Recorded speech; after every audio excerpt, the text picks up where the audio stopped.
Hello,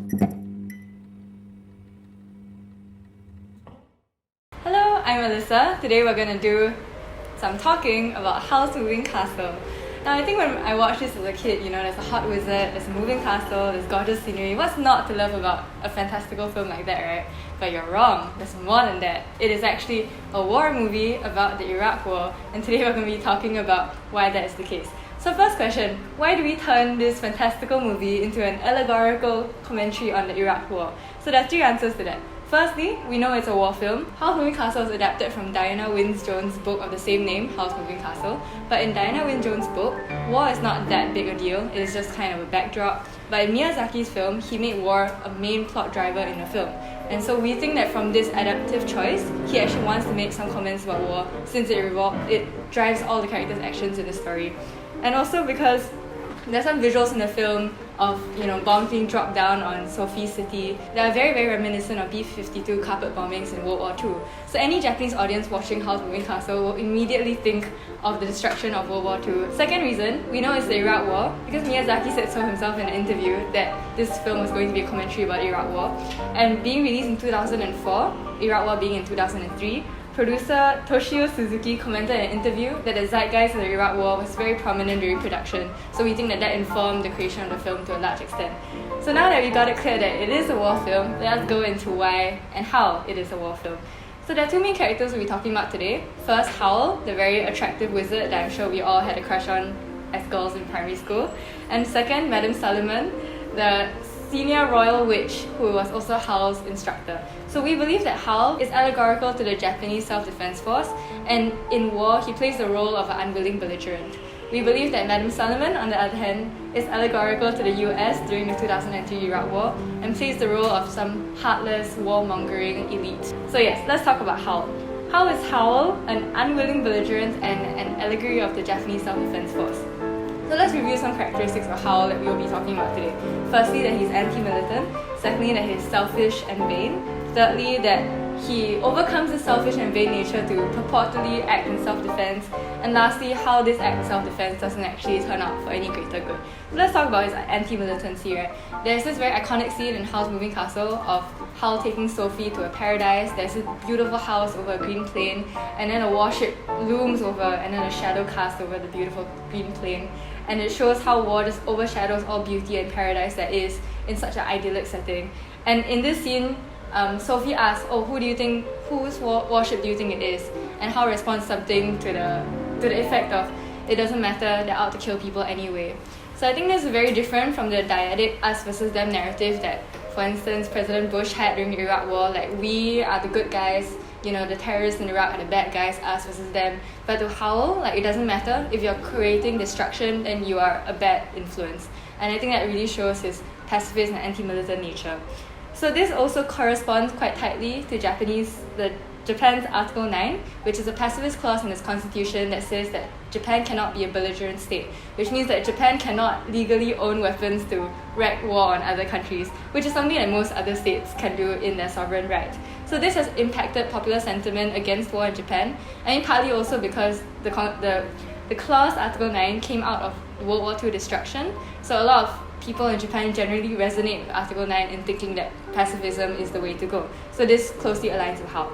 So secondly, let's look at how he's selfish, vain, and isolated.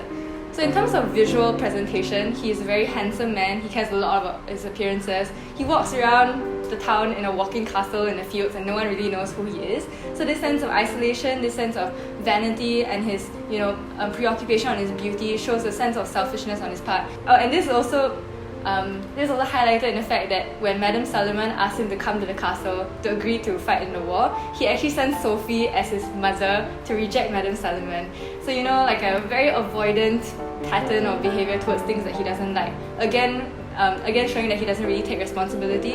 So this kind of corresponds to the world perception of Japan after the 1991 Gulf War, because when the US was waging the Gulf War, Japan said that we're not going to get involved in this, and they partook in something that the world called checkbook diplomacy, because they gave a lot of money to the warring forces, but they didn't actually send any people to help in the war effort. And basically everyone was really angry at them because of it, called them very selfish, and that informed the Japanese response to the 2003 Iraq War, when Japan decided that it was probably not smart to do that whole selfish checkbook diplomacy again. So we see that this selfishness corresponds to Howl in this similar way, and that's a second reason why Howl could be read as an allegory to Japan. So third reason, let's talk about Howl's development into self-defense. So we see that he's been set up the whole movie to be very selfish, but when things get tough, when Sophie gets threatened in the castle because bombs are coming into the castle, Howl swoops in and saves her in a cruel, beastly fashion. He saves the castle, he saves civilians from getting hurt, and we think that this is a good thing because the whole movie he's been selfish, he didn't care about anyone, and now he saves Sophie as an act of love because he has truly found something to care about, which is something his lines say in the movie. Yeah, so we think that this is a positive character development for Howl, and this is similar to what the world could have thought of the self-defense forces of Japan when they finally did assemble some people to go send in the 2003 Iraq War. They are reclaiming their prestige, reclaiming their contribution to the world stage. But this is where the last point comes in. But how the self-defense notion wasn't actually something that Miyazaki took and represented positively. So we see that for the self-defense forces, how they actually circumvented the pacifist Constitution Article 9 was that they instituted this law called the 2001 Anti-Terrorism Special Measures Law, which redefined peace to not just mean non-involvement and non-violence, but it meant to take any actions necessary to forward the cause of justice, democracy, and equality, which I'm sure sounds very familiar to many of you. So this marked Japan's first divergence from a policy of non-involvement. And similarly, for Howl, he thinks he's pacifist, but like the self-defense forces, he creates reasons for himself, of loving others for the greater good, to involve himself in violence and try to save the people that he cares about. But let's look at how Miyazaki presents the consequences of Howl's actions, right? Though Howl saves Sophie, he becomes this beastly bird-like monster, and it's told to us in the movie that the more he uses this beastly magic, the more he can't change back to the human that he was. So every time he uses his magic, he actually loses some bit of his humanity. And in the last scene, when Sophie kind of cuddles up to this big monster and gives him a kiss for being the hero that he was in saving her, Howl can't respond because his humanity is totally gone. He's just an impassive stone face, doesn't even look human, looks even a bit terrifying, and we don't empathize with him at all. We don't see it as a victory of his character. We just see that he made a wrong choice, and now he and Sophie have to suffer for it.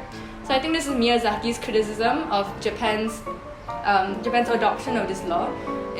Through Howl's physical distortion, him human becoming this crow-like creature, Miyazaki visually represents the moral distortion that Japan undertook by still holding on to Article 9 and yet, bending over backwards to institute this new law that allows them to involve themselves in violence. Through this, Miyazaki suggests to us that there's no reconciliation between espousing peace and causing violence. That violence in the name of peace isn't actually anything morally coherent at all, and only causes distortion within us and within the country, for Japan as well. So yes, that is Howl for the Japanese self-defense forces. And now we will move on to the old lady in the film that we all don't like, Madame Salomon. So how is Madame Salomon the heartless warmonger and even perhaps the United States? So this is shorter than Howl. This has 3 points. Firstly, that she's represented as a heartless elite. Secondly, that she's insulated from the outcomes of war. And thirdly, that her warmongering and war-starting rationale seems all very arbitrary. So first, let's look at her being a heartless elite. So her title is the Royal Witch and Commander of War, and yet when we see her, she is all very vain and self-interested, even more so than Howl. She's dressed very regally, very pompously, almost like a queen, and this is brought out in clear relief to Sophie, who is very plainly dressed and insists even to Howl when she goes up to meet such a figure like Madame Salomon that, I don't need a fancy hat, I don't need a fancy dress, and Howl even gets frustrated at her for, ruining all his magic by making her dress really ugly. So by contrast, Madame Salomon seems really vain and focused on her appearances. She's also kind of sadistic and callous, C-A-L-L-O-U-S, towards others. So when she calls the Witch of the West, who is this old lady who uses magic to keep up her appearances, and Sophie, who at the point in the film is an old lady, to visit her, she makes them climb up this arduous, endless flight of stairs. So we have this really long extended scene of the Witch of the Waist, climbing up and sweating really disgustingly, struggling up the stairs, and all this just because Madame Salomon feels like making them suffer. There's absolutely no reason to it. And what's even worse is that after they get into the castle, the Witch of the Waste is actually wheeled into a room and then stripped of all her powers. And then she's wheeled ignominiously into the meeting room with Madame Solomon and Sophie on like one of those cargo carts, and she just crunched up in a little mound of flesh, and she looks so ugly, and that's how terribly Madame Solomon treats her supposed guests. So that just shows how Madame Solomon really just bullies other people for her own pleasure and for no apparent reason. So this sense of superiority towards everyone else really buffers her characterization as a heartless elite who really doesn't care about the people around her, despite having so much power. So the second point is that how she's insulated from the outcomes of war. So this is brought out through dialogue. Howl explicitly says that, she uses magic to deflect the missiles onto other villagers. And notice how the dialogue is written so that it's deflecting missiles. It is not, eradicating the missiles. She's not getting rid of the damage in the world. She's redirecting it to those who are less privileged than her without magic to protect themselves.